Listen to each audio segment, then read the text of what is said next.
En este año 2021, año del bicentenario de nuestra independencia, traemos un reportaje sobre uno de los medios periodísticos que han formado parte de nuestra historia como país. Por 40 años de labor periodística conoceremos la historia y los cambios que ha tenido durante 4 décadas la agencia peruana de noticias Andina.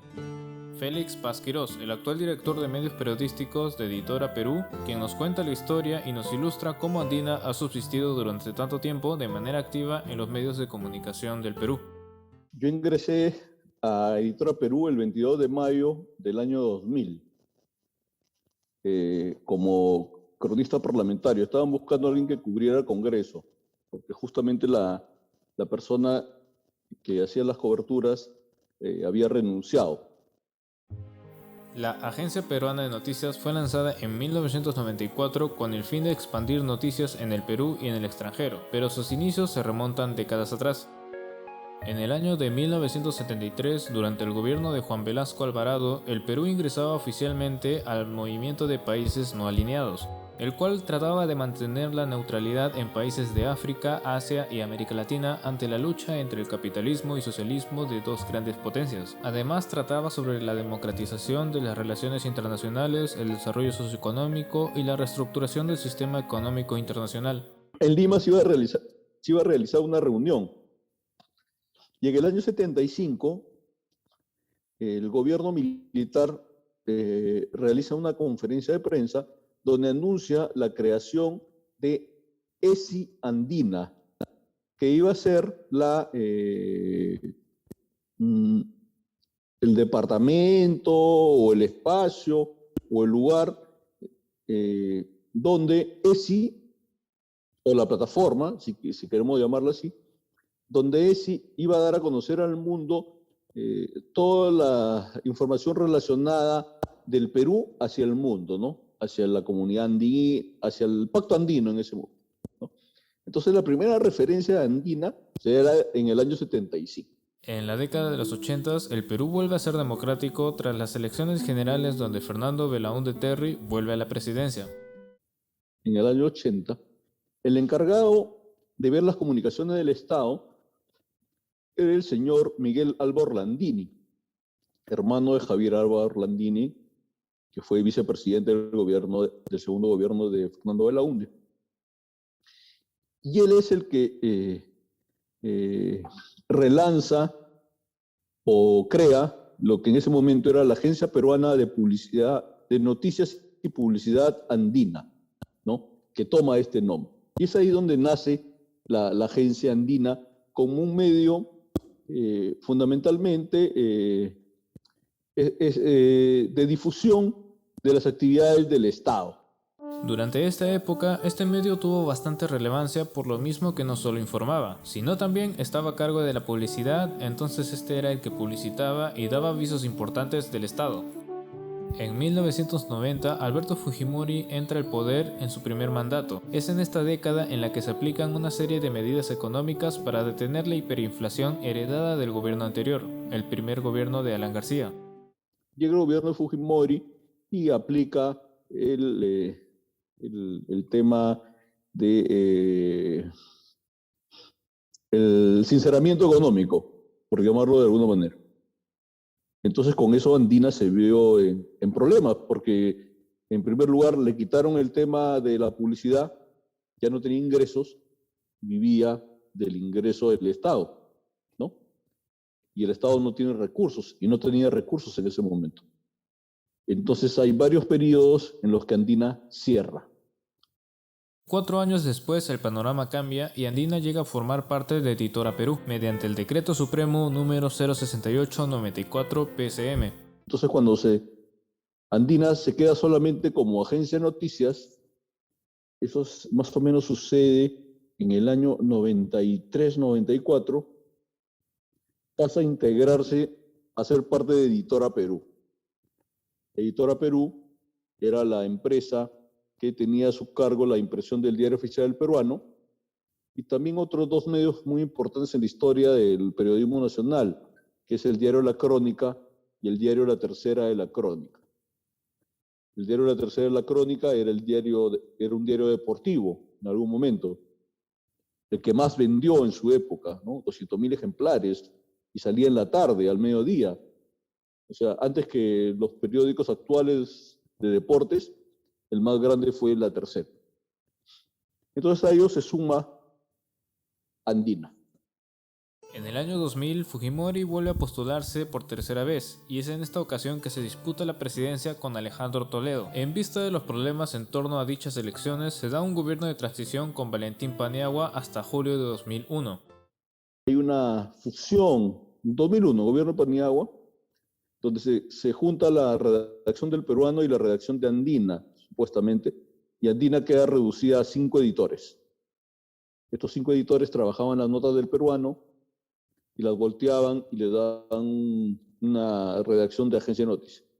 Desde el año 2003, tras el relanzamiento de Andina, esta logra estabilizarse y de hecho comienza a crecer de manera exponencial durante los gobiernos venideros. Es relanzada Andina en el 2003 en el gobierno de Alejandro Toledo, que es donde se contrata un equipo de periodistas, 25, alrededor de 25, y con ese equipo Andina ya amplía su visión. Y ahí ya nace Andina como un medio digital, ya nace en la página web. A partir del año 2003, donde hay un crecimiento sostenido y se fortalece Andina tras los diversos gobiernos que pasaron, ¿no? Haciendo un recuento de los directores de Andina durante cada gobierno, tenemos a Gerardo Barraza durante el gobierno de Alejandro Toledo, Carlos Manrique durante el segundo gobierno de Alan García y posteriormente a la primera directora Delfina Becerra. Durante el gobierno de Ollanta hubo 4 directores: Jorge Sandoval, Susana Grados, José Luis Bravo y finalmente Félix Paz Quirós. Es ya en el año 2003-2004 donde yo paso a Andina. Dejo el área de política del Peruano, entonces ahí estuve en Andina muchos años haciendo política y conforme pasaba el tiempo, no solamente hacía política, los fines de semana yo era el encargado de la jefatura de informaciones. Tras el avance tecnológico, Andina ha logrado adaptarse a la revolución del periodismo y los medios de comunicación. Desde su fundación en 1981, como todo medio de prensa escrita, se utilizaban los teletipos y los rollos de papel que se enviaban al domicilio de los suscriptores de la agencia. Su ingreso al mundo digital se dio en el 2002 con la creación de la página web andina.p. En ella se publicaban las noticias más resaltantes del momento junto con fotografías que eran enviadas a sus suscriptores. Sin embargo, en el 2006 esta página se ha convertido en un portal de noticias abierto para todo el público. Hoy en día, esta página web, que también cuenta con una versión en inglés, es visitada por más de 100.000 usuarios que confían en la credibilidad de la agencia. Andina se ha modernizado constantemente para estar siempre en la vanguardia. Primero fue la web, también en el año 2014 fuimos los primeros en empezar a hacer entrevistas vía streaming especiales, ¿no? A través de nuestro canal online, que fue uno de los primeros en tener también programación, entrevistas. O sea, hemos marcado en algunas cosas, hemos marcado el uso de plataformas que ya luego se han hecho más masivas, ¿no? En su multiplataforma cuenta con redes sociales, un canal online, podcast y un canal de YouTube que supera los 121.000 suscriptores. Sin duda alguna, esta renovación tecnológica ha llevado a la agencia andina a un siguiente nivel, puesto que también se busca generar contenido en lenguas originarias y aliarse a escuelas de periodismo de distintas universidades. De la misma manera, dentro de los planes futuros de la agencia, se encuentra fortalecer la transformación digital para convertirse en un modelo de agencia de noticias en Latinoamérica. En estos 40 años, la agencia ha logrado superarse a sí misma incluso en los momentos más difíciles como la adaptación al trabajo remoto debido a la pandemia. Antes de que el presidente Vizcarra declarara o dispusiera de que el 15 de marzo, de que pasábamos a trabajo remoto, y yo el viernes, porque él habló el domingo, yo el viernes dispuse que el 70% del personal empezara a trabajar de manera remota, porque era personal con posibilidades de enfermarse. Esta nueva normalidad obligó a los reporteros, redactores y editores a trabajar desde sus hogares, adaptando las salas de sus casas, comedores o incluso los dormitorios para no dejar de trabajar en esta labor tan importante que es informar a la población. El estado de emergencia y la cuarentena obligatoria forzó a cerrar todos los ambientes del establecimiento central que hasta la fecha permanecen en silencio. Entre toda la incertidumbre, algunos obstáculos comenzaron a surgir, ya que parte del personal no contaba con los equipos requeridos para el trabajo. Pero en el caso de Andina, pues hay material con lo que cuenta la dirección, por ejemplo, pues laptops, todos los redactores reciben un teléfono de la empresa, ¿no? Entonces, empezamos a distribuir el material que teníamos. También tenemos tabletas, también se distribuyeron las tabletas, las laptops, progresivamente incluso las computadoras fijas, ¿no?, que estaban en la oficina, fueron llevadas a los domicilios de los compañeros que no tenían, ¿no? Y vía remota nos conectamos al servidor de Editora Perú para ver la edición del papel o ver la edición digital, ¿no?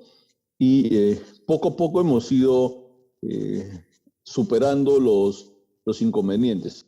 Aún así, existían momentos en donde la cobertura de los hechos y las noticias importantes debían continuar. Para ello, los periodistas y reporteros gráficos debían volver a las calles, protegidos con mascarillas, protectores faciales, mamelucos, guantes quirúrgicos, alcohol y todos los implementos necesarios para que eviten el contagio de ellos mismos y de sus familiares. Debían estar bien preparados para enfrentarse al peligroso virus que ordenó al mundo quedarse en casa. Este último proceso electoral generó bastante inestabilidad que provocó una división en la población peruana en dos bandos. Una de las causas principales fueron los medios de comunicación y su manera de tergiversar la información, confirmando que la imparcialidad no era el fin supremo de dichos medios. La idea era, ¿no?, que teníamos que hacer una cobertura equitativa, porque los medios, en general, cada uno tenía su candidato, ¿no?, o su posición editorial, que yo no voy a decir si está buena o mala, cada uno saca sus propias conclusiones. Pero ¿qué hicimos nosotros? Nosotros fuimos equitativos y neutrales. La agencia andina desde el comienzo sabía que el proceso electoral no iba a ser algo sencillo, pero optaron por ser lo más justo posible. Así como otros medios de comunicación se encargaban de desprestigiar a uno u otro candidato, la agencia recurrió a diversos mecanismos para ser lo más equitativo posible. Consecuencia de ello es que recibieron buenas críticas desde el extranjero. La segunda vuelta, ¿ya? Solamente la segunda vuelta. Entre el 12 de abril y el 7 de junio se difundieron 288 notas informativas. 119 correspondieron al candidato Pedro Castillo y sus voceros.